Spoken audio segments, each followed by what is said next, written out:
Kenji, what are you doing here? We are still working. The camera is on. Well, don't get me wrong. This time, I'll show you guys how to play with a bottle of beer. Beer? Yeah. Show me then. Okay.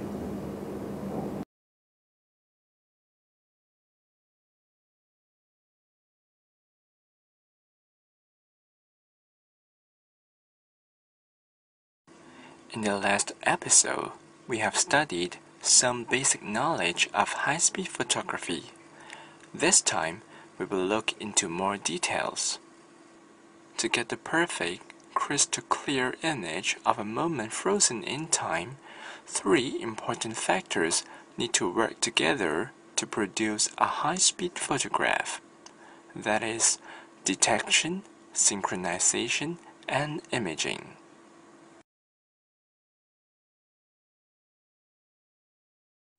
For detection, because the actions being recorded take place too quick for the eyes to see. The fast-moving objects need to be detected remotely.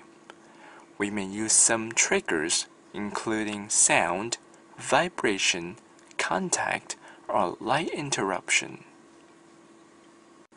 But this time is a very cheap DIY shooting, so we only use a shutter cable and working with our partners, using our eyes and fingers to control everything.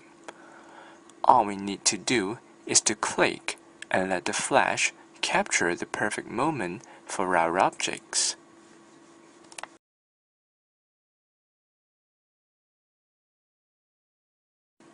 For synchronization, if we are shooting outside and relying on a very high shutter speed, the timing of the shot is very important. The camera must be synchronized to shoot a photograph the very best moment an object crosses the frame. This involves the knowledge of the delay time between the object's movement and the amount of time your camera requires to take the photo. Imaging is simply the process of light painting an image onto the film. By using digital sensor, we only have to set the ISO. The lower the ISO, the longer it takes for light to expose on the sensor.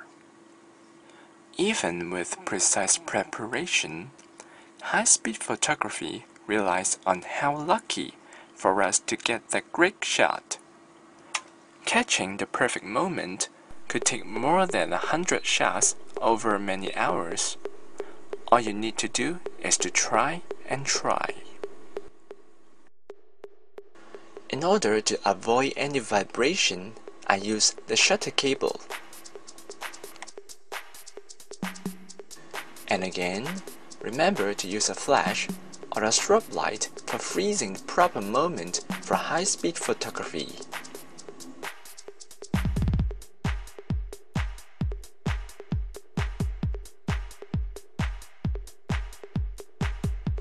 This time, I have a lighting at the back, so I set a strobe light with a reflective umbrella.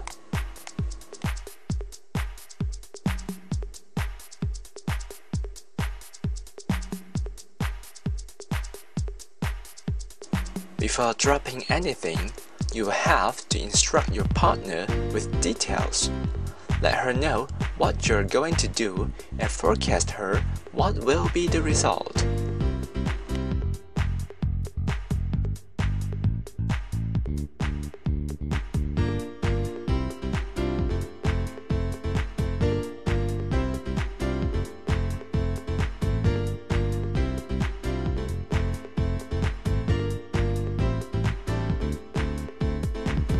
Again, before shooting, make sure the bottle of beer is at the right position and make sure it is in the focus range.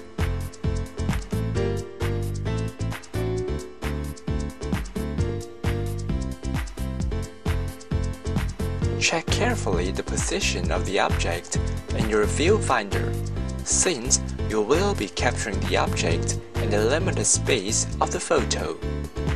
I will recommend have a few shots to check for the exposure of the photo too.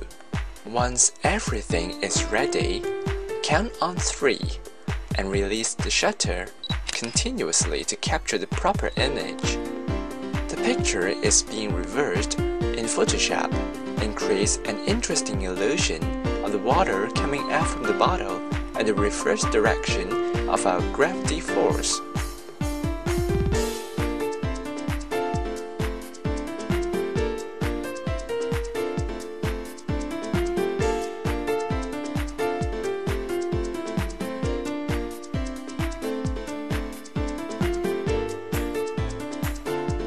After the first try, you have to focus manually again. Make sure everything is correct, then go on.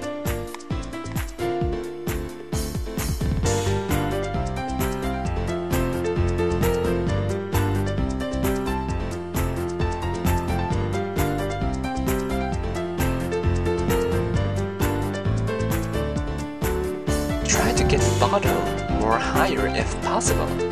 Let yourself more time to capture the water coming out.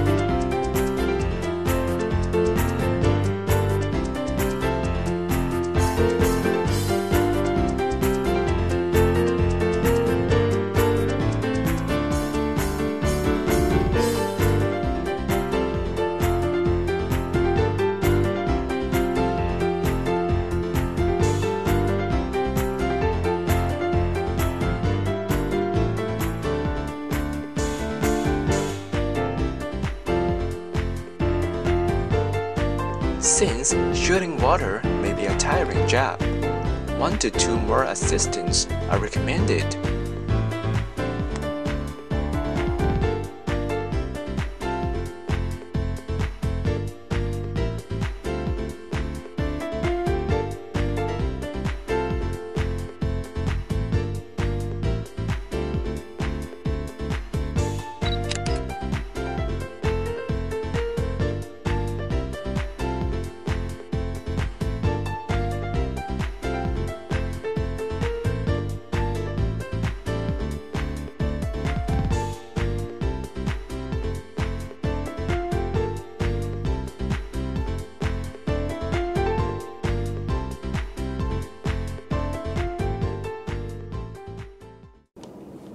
So, do you believe in me now?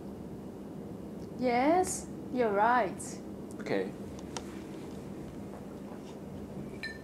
Hey, Kenji. What?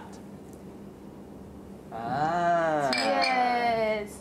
So stay tuned and see you next time. Bye-bye. Bye-bye.